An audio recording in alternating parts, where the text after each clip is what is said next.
Imagine करो कि आप घर से बाहर निकलते हो और देखते हो कि दो लोग 10 करोड़ रुपयों को आग लगा रहे हैं, तो आपके मन में क्या सवाल आएगा? आप यही बोलोगे कि भाई क्यों मजाक कर रहा है। वेल, ये मजाक नहीं है। 23 अगस्त 1994 को के फाउंडेशन नाम की एक संस्था के दो रॉक स्टार जिमी कोटी और बेल ड्रमंड ने अपने घर के बाहर 10 करोड़ रुपयों को आग लगा दी थी। अब आपको ये लग रहा होगा कि ये दोनों कितने बेवकूफ है। इन्हें अगर ये पैसे नहीं चाहिए थे तो ये किसी को दान कर देते या फिर इतने पैसों को किसी स्कूल या कॉलेज में दे देते। इन्हें आग लगाने की क्या जरूरत थी? और उन्होंने इस पूरी घटना का एक वीडियो भी बनाया। और जब उनसे एक इंटरव्यू में पूछा गया कि आपने ऐसा क्यों किया, तो उन्होंने बोला कि हमने कुछ नहीं किया है, हमने बस आर्ट का प्रदर्शन किया है। वो बोले कि हमने बस ह्यूमंस के द्वारा क्रिएट किए गए कुछ कागज के टुकड़ों को जलाया है। और जब लोगों ने ये वीडियो देखा तो सबको लगा कि इतने सारे पैसों से वो क्या क्या नहीं कर सकते थे। एक नया घर ले सकते थे, एक नई कार ले सकते थे, अपने लिए फ्रीडम पा सकते थे, या फिर कितनी सारी फैमिली और फ्रेंड्स की मदद कर सकते थे। बट उन दोनों का बिहेवियर किसी को समझ नहीं आया। उनका बस यही कहना था कि उन्होंने कोई खाने को बर्बाद नहीं किया है, उन्होंने तो बस पेपर को जलाया है। तो इससे यह साबित होता है कि हम ह्यूमंस कभी कभी पैसों को लेकर लॉजिकल नहीं सोचते हैं। और इसलिए दोस्तों, आज मैं आपको क्लोडिया हेमंड के द्वारा लिखी गई amazing book mind over money से कुछ अमेजिंग लेसन बताने वाला हूँ, जिसे देखने के बाद आप लोगों की पैसों को लेकर जो साइकोलॉजी है वो चेंज हो जाएगी कि किस तरह हम ह्यूमंस पैसों को लेकर कभी कभी इलॉजिकल हो जाते हैं, वो कुछ भी बिहेव करने लग जाते हैं। इसलिए इस वीडियो को एंड तक देखना बहुत ही जरूरी है। So let's begin. Lesson number 1, we act like crazy around money.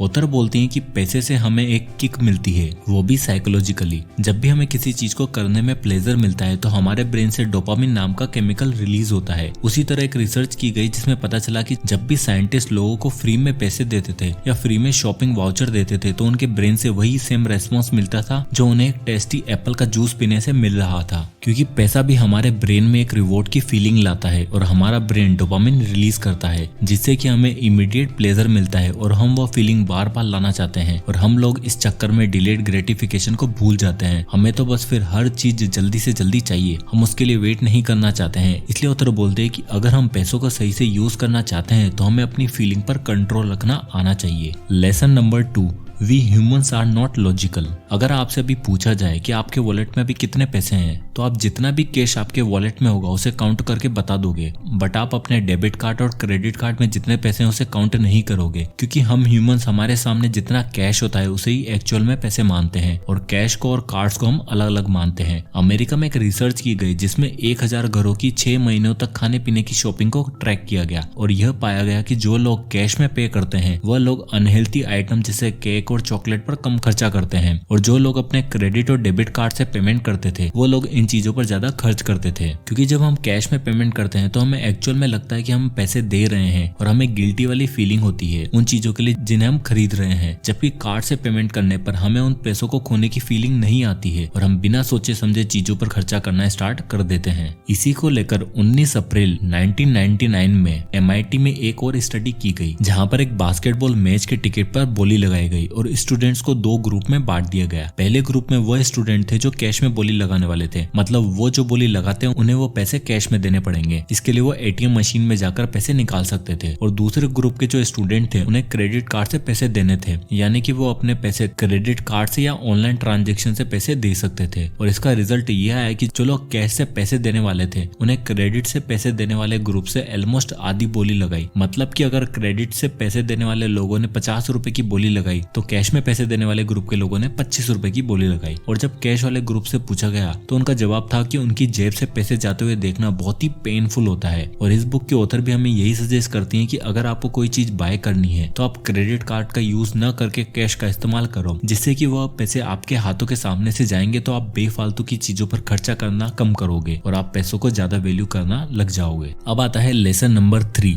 Mental accounting. Author बोलती हैं कि हम हमारे दिमाग में हर चीजों के लिए अकाउंट बना लेते हैं, जैसे कि हमें ट्रेवल पर कितना खर्चा करना है उसका एक अलग अकाउंट, घर की चीजों पर कितना खर्चा करना है उसका एक अलग अकाउंट, और इसी तरह और भी कई सारे अकाउंट हम अपने दिमाग में क्रिएट कर लेते हैं। एग्जाम्पल के लिए आप मार्केट से एप्पल खरीदने गए और वहां पर आपको एप्पल 30 रुपए महंगा लगा तो आप उसे नहीं खरीदते हो और घर चले जाते हो। बट कुछ दिन बाद आप अपनी फैमिली के साथ कहीं पर ट्रेवल करने जाते हो और वहां आपको वो एप्पल 50 रुपए महंगा मिल रहा होता है, बट उस वक्त आप उसे खरीद लेते हो क्योंकि आप उस समय आपने अपने लिए ट्रेवल का एक बजट बनाया हुआ होता है। तो आप उसे ट्रेवल ट्रेवल बजट में ऐड कर दोगे, क्योंकि हम अपने दिमाग में हर सिचुएशन के लिए अलग अलग मेंटल अकाउंटिंग करके रखते हैं और इसी तरह के डिसीजन ले लेते हैं। और ऑथर हमें एक और कॉन्सेप्ट के बारे में बताती है जिसे वो रिलेटिव थिंकिंग बोलती है। इसका मतलब ये है कि हम कहाँ पर हैं और उस सिचुएशन में हम कितने पैसे खर्च करने वाले हैं उससे काफी फर्क पड़ता है। एग्जाम्पल के लिए मान लो कि आपको आपके ऑफिस से घर की तरफ जाना है और आप टैक्सी ढूंढने लग जाते हो। आपको एक टैक्सी मिलती भी है जो आपसे 50 रुपए चार्ज कर रहा है। फिर आप उससे थोड़ा और आगे चलते हो और आपको नेक्स्ट टैक्सी मिलती है जो आपसे 70 रुपए मांगता है। तो आप वापस से पीछे जाकर उस 50 रुपए वाली टैक्सी को हायर कर लेते हो। अब अगर नेक्स्ट डे आप एक नई बाइक खरीदने जाते हो और एक शोरूम पर वो बाइक आपको 1 लाख रुपए की मिल रही होती है और अगर आप उसी वक्त उसे खरीद लेते हो तो आपको 300 रुपए का डिस्काउंट मिलेगा। बट आप उससे अगले वाले शोरूम पर जाते हो जहाँ पर वही बाइक आपको 1 लाख रुपए की मिल रही होती है बट नो डिस्काउंट। अब आप क्या 300 रुपए सेव करने के लिए पीछे वाले शोरूम पर जाओगे क्या? जी नहीं, आप नहीं जाओगे। एक तरफ आप 20 रुपए बचाने के लिए वापस पैदल पीछे गए और दूसरी तरफ आपने 300 रुपए का डिस्काउंट लेना भी सही नहीं समझा। ऐसा क्यों? ऐसा इसलिए क्योंकि हमारी सिचुएशन अलग अलग थी। एक तरफ हम केवल 70 रुपए पे कर रहे थे तो हमें वहाँ भी पैसा बचाना सही समझा क्योंकि हमने लिए उसके लिए कम बजट फिक्स कर रखा था और दूसरी तरफ हमारा बाइक लेने का बजट ज्यादा था तो हमने सोचा कि यार 300 रुपए में कौन सा मैं अमीर हो जाऊंगा। और ऑथर बोलती हैं कि मैक्सिमम लोग इसी तरह की थिंकिंग रखते हैं जो सिचुएशन बेस्ड होती है कि आप कहाँ पर और आप क्या करने जा रहे हो। इसे रिलेटिव थिंकिंग बोला जाता है। तो इससे पता चलता है कि हम ऑटोमेटिकली मेंटल अकाउंटिंग कर लेते हैं और खुद ही डिसाइड कर लेते हैं कि कौन सी चीज महंगी और कौन सी सस्ती। Lesson number 4, money money money. हम सब जानते हैं कि पैसा हमारी बेसिक नीड्स के लिए बहुत ही जरूरी है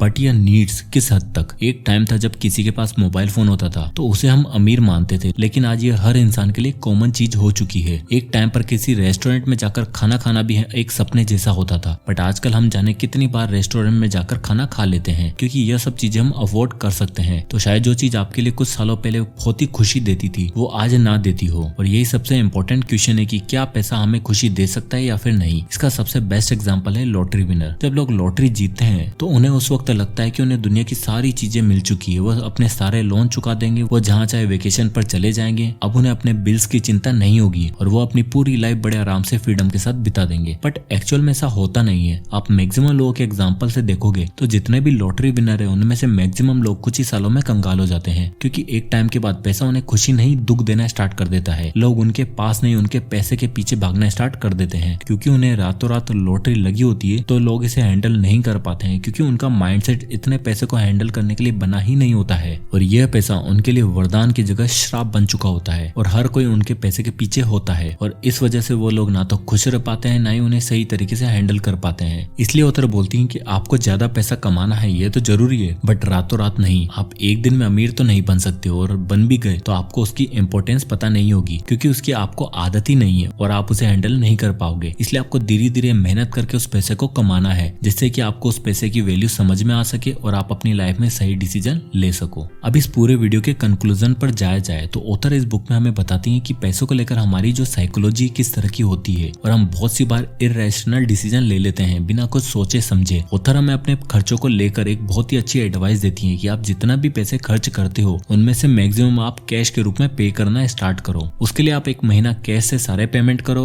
और दूसरे महीने आप सारे पेमेंट अपने क्रेडिट कार्ड से करो। तब आपको समझ आएगा कि कैश में जो आप खर्चा करते हो वो बहुत ही कम होता है क्योंकि जब हम कैश में पैसा खर्च करते हैं तो हमारी आंखों के सामने से जाता है और वो बहुत ही ज्यादा पेनफुल होता है, जबकि कार्ड से या ऑनलाइन ट्रांजैक्शन से किया गया पेमेंट हमें दिखाई नहीं देता है और हम बेफालतू बहुत ही ज्यादा खर्चा कर देते हैं। इसलिए जितना हो सके कैश में पेमेंट करने की आदत डालो। एक और कॉन्सेप्ट ऑथर ने इस बुक में बताया है जिसे उन्होंने मेंटल अकाउंटिंग का नाम दिया है। इसका मतलब ये है कि हम लोगों के दिमाग में बहुत सारे अकाउंट होते हैं जैसे कि घर की ग्रोसरी के लिए अलग अकाउंट, हमारे एंटरटेनमेंट के लिए अलग अकाउंट और एक ट्रेवल के लिए एक अलग अकाउंट जिसमें हम अपना बजट सेट करके रखते हैं और उसी के बेस पर हम खर्चा भी करते हैं। जैसे कि 10 रुपए सब्जी में बचाने के लिए हम घंटों घूम लेते हैं बट वही 10 रुपए जब हम अपने दोस्तों के साथ होते हैं तो बिना सोचे समझे खर्च भी कर देते हैं क्योंकि हमने हर सिचुएशन के लिए अलग अलग अपना बजट सेट किया हुआ होता है। और भी इसी तरह की चीजें हम डे टू डे लाइफ में करते रहते हैं जो कि लॉजिकल बिल्कुल भी नहीं होती है। इसलिए हमें अगर पैसा कमाना है और अमीर बनना है और अब बने रहना है तो हमें पैसों को लेकर अपनी लाइफ के डिसीजन लॉजिक के बेस पर लेने चाहिए, तभी हम इस मनी के गेम को समझ पाएंगे। सो दोस्तों, आई होप कि वीडियो आपको पसंद आया होगा तो इस वीडियो को लाइक करें और ज्यादा से लोगों तक शेयर करें। और अगर आप इसी तरह के वीडियोस चाहते हैं तो हमारे चैनल को सब्सक्राइब करना ना भूलें। और अगर आप किसी भी टॉपिक या बुक पर वीडियो चाहते हैं तो हमें कमेंट बॉक्स में कमेंट करके जरूर बताइएगा, मैं उस पर वीडियो बनाने की पूरी कोशिश करूंगा। तो मिलते हैं नेक्स्ट वीडियो में, तब तक के लिए जय हिंद।